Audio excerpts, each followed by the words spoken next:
Assalamualaikum warahmatullahi wabarakatuh.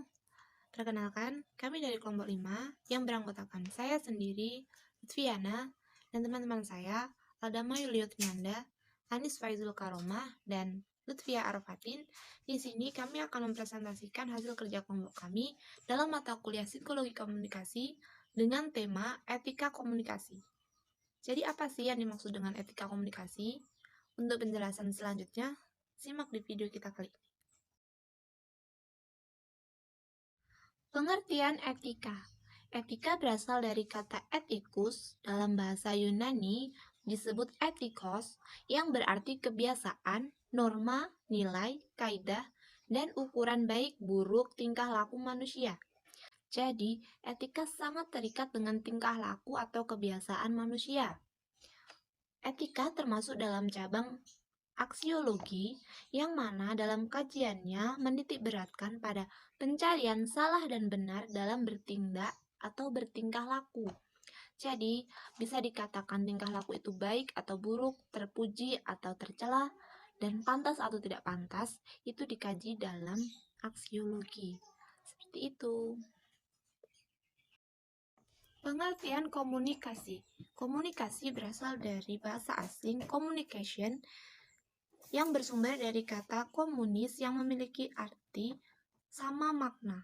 Dalam pengertian ini, sama makna yaitu sama makna mengenai suatu hal. Jadi dalam berpendapat atau mengambil kesimpulan, mereka memiliki kesamaan makna. Dan secara istilah, komunikasi adalah proses bagaimana individu dalam hubungannya atau dalam kelompok, organisasi, masyarakat dapat menciptakan, mengirimkan, dan menggunakan informasi untuk mengkoordinasi lingkungannya dan orang lain. Atau lebih mudahnya, komunikasi adalah proses penyampaian pesan oleh seseorang kepada orang lain untuk memberitahu, mengubah sikap, pendapat, atau perilaku baik secara lisan atau langsung dan secara tidak langsung atau melalui media. Seperti itu. Penjelasan selanjutnya akan dilanjutkan oleh teman saya. B. Pengertian etika komunikasi. Bila dilihat dari terminologinya, etika berasal dari bahasa Yunani, yaitu ethos yang berarti karakter. Tak kesulitan atau ada kebiasaan di mana etika berhubungan erat dengan konsep individu atau kelompok sebagai alat penilai kebenaran atau evaluasi terhadap sesuatu yang telah dilakukan. Sedangkan komunikasi adalah proses penyampaian pesan oleh seseorang kepada orang lain untuk memberitahu, mengubah sikap, pendapat, atau perilaku, baik secara lisan atau langsung, ataupun tidak langsung atau melalui media. Maka bisa disimpulkan dari terminologi di atas, etika komunikasi dikaitkan dengan watak atau kesusilaan yang menentukan benar atau tidaknya cara penyampaian pesan kepada orang lain yang dapat mengubah sikap, pendapat, atau perilaku baik secara lisan ataupun tidak langsung. Etika komunikasi adalah norma, nilai, atau ukuran tingkah laku yang baik dalam kegiatan komunikasi dengan guru di sekolah. Etika komunikasi perlu diperhatikan agar tidak terjadi satu prasangka buruk yang dapat mengakibatkan dampak negatif terhadap orang lain. Saya Anis Faizul Karomah akan menjelaskan mengenai hal yang harus diperhatikan dalam etika komunikasi. Yang pertama, fokus pada lawan bicara. Bicara dengan jelas, saling menghargai, saling bertukar pendapat. Selanjutnya, memperhatikan postur dan gestur dengan baik, tidak berpaling saat lawan bicara sedang curhat, dan memperhatikan komunikasi nonverbal. Dalam etika komunikasi ada istilah etiket, yaitu sering disebut juga dengan tata krama, yang mengatur sikap dan tindakan manusia dalam bergaul atau berkomunikasi dengan manusia lain. Berdasarkan standar sopan santun dan adab, etiket ini sebenarnya secara sadar sudah diketahui sejak dini dan kita hanya perlu mengembangkan saja dengan yang lebih baik.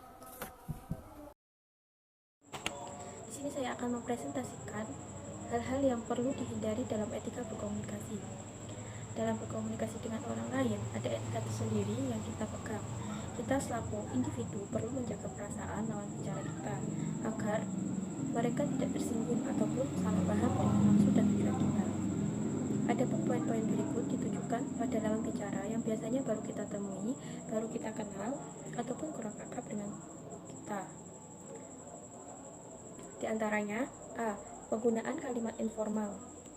Dalam proses transaksi informasi, seorang individu termasuk kepada orang yang tidak dikenal ataupun belum memiliki kedekatan sama sekali, kita perlu menggunakan kalimat baku atau formal agar orang lain merasa dihargai. Yang B. Berbicara sambil melakukan hal lain. Etika sopan santun sangat berlaku pada poin ini. Orang tentu akan merasa tersinggung jika kita dengan sibuk makan dan dalam saat bersamaan berbicara dengan lawan bicara kita. Yang C. Terlalu banyak basa-basi. Dalam beberapa kasus, ada beberapa orang yang cenderung lebih menyukai menyampaikannya langsung to the point sebuah informasi, meski sebagian juga menyukai basa-basi. Namun, dalam komunikasi formal, kita tidak memerlukan basa-basi, kita hanya perlu memaparkan garis besarnya. Yang D. Berbicara dengan nada kasar. Berbicara dengan nada kasar tidak perlu penjelasan lebih lanjut, orang tentu akan suka jika dibentak dan dimaki. Yang E. Nada memerintah. Dalam hal ini, orang cenderung tidak sadar menggunakan kalimat-kalimat pemerintah yang seharusnya kita hindari karena bisa menyinggung lawan bicara sebagai contoh. Bapak harus lebih kompeten dalam mengajar. Kalimat tersebut jelas berisi kalimat perintah. Yang F. Tidak boleh menghakimi.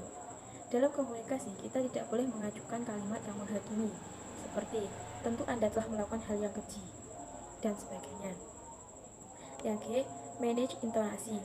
Perlu adanya kontrol dengan nada suara kita, tidak boleh terlalu tinggi, akan terkesan membentak, dan tidak boleh terlalu rendah, terkesan berbisik. Perlu nada yang sesuai dan nyaman didengar. Sekian yang dapat saya sampaikan, kurang lebihnya kami meminta maaf. Wassalamualaikum warahmatullahi wabarakatuh.